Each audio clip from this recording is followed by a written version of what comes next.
បាទជំរាបសួរបងប្អូនអ្នកគ្នាបបាកសលម្ដងនេះកំពុងតែបោសសម្អាតកន្លែងលំផាតឲ្យបងប្អូនបោសកន្លែងអាងហែទឹកកូនស្រីផាតជាមួយនឹងចំណាមណានិយាយពីថាបបាកសលដោះឡើងអស់ឲ្យបងប្អូនអ្នកគ្នាអញ្ចឹងកន្លែងអាងទឹកនេះគឺពួកគាត់មើលថែស្អាតខ្លាំងមែនទែនបងប្អូនអើយគឺថាដោះរហូតសំបីតែកន្លែងដេកបោះលំផាតឯនឹងចំណាមគឺថាម្នាក់មួយឯលើនេះគឺបបាលំផាតឯនឹងបបាចំណាមកំពុងតែសម្អាតរាងកាយឲ្យហើយកូនពីរនាក់ហ្នឹងហើយត្រង់របស់គេគឺមានម្នាក់មួយនិយាយថាយើងនិយាយពីបន្ទប់វិញគេថាបន្ទប់ម្នាក់មួយណាបងប្អូនទាំងអស់គ្នាឥឡូវបបាលំផាតកំពុងងូតទឹកឲ្យលំផាតហើយនឹងបបាចំណាមគឺដោះខ្លួនលាងខ្លួនក៏ដូចជាសម្អាតកន្លែងចំណាមអញ្ចឹងទៅពីរនាក់លំផាតនៃចំណាមគឺគេមានបបាគេរៀងខ្លួនណាបងប្អូនអ្នកគ្នាប៉ុន្តែអ្វីដែលសំខាន់គឺពេលដែលទៅលេងគឺចំណាមដូចតែបបាតែមួយអញ្ចឹងបងប្អូនឲ្យលំផាតនៃចំណាមឥឡូវចាប់ដើមចេញណាបងប្អូនយ៉ាគេងូតទឹកហើយណាបងប្អូនហើយបន្ទាប់ពីងូតទឹកហើយឥឡូវបបាគេហៅមកស៊ីចំណីបងប្អូននិយាយវាថាលំផាត់អារបស់នៅខាងក្រោមមានហើយអត់ព្រមឲ្យសិតអីណាចរិតកូនបើសុខចិត្តឲ្យបបាចង់ឲ្យមើលនេះមើលនោះអញ្ចឹងណាអត់ព្រមរើសយកទៅចង់ទៅដើមគេខូចម៉េះយើងនឹងយ៉ាណែរបស់នេះតែបបាយកឲ្យបចុកឲ្យមើលទៅបានយកមកទៅលូកាច់មិនព្រមលូខ្លួនឯង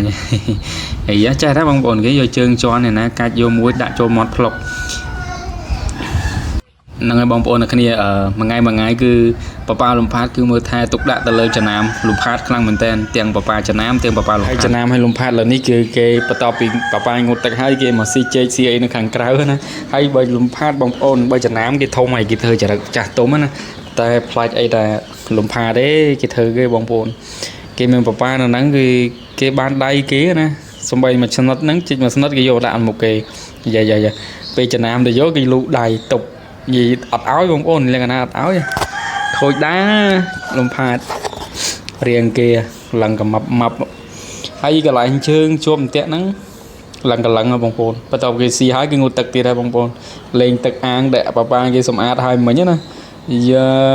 ពីរអ្នកគេពេញលេងណាអស់ទោះហើយកន្លែងហ្នឹងតែពីរអ្នកហ្នឹងមានអីទៀតនោះបោះដៃបោះជើងក្នុងទឹកទៀតចាំមើលពីរអ្នកហ្នឹងអត់ក្រៅពីអីមុំដោះគោចេញស៊ីចំណីងូតទឹកហើយរត់លេងអញ្ចឹងការងាររបស់គេស្រួលណាលំផាត់នៅចំណាមគឺថាពិបាកតែប៉ាមើលថែដោះសម្អាតផងតាមលួងផងគេថាកូនដំរីពីនេះពិតជាក្បាលខូចខ្លាំងមែនតើឥឡូវដូចលំផាត់គេឡើងអង្គុយពីលើគេទៀតឡើងអង្គុយពីលើចំណាមទៀតជំរឿតែគេឡើងមកវិញគេជន់វិញឡើហើយនោះចម្រើនបងប្អូនចម្រើនលើនៅក្បែរត្រង់របស់នេះដែរចម្រើនដូចចូលមកត្រង់របស់លាក់គេឯងលើមកខំផឹងឡើងតាណាគេនោះអត់នេះណាយើអាកន្លែងហ្នឹងគេធ្វើ style គេឡើងធ្វើឡើងមិនរួចធ្វើឡើងមិនរួចអីណាគេចង់ឲ្យឪគេមកជួយមកទៅដល់កហ្មងលំផាតមើលភ្នែកគេ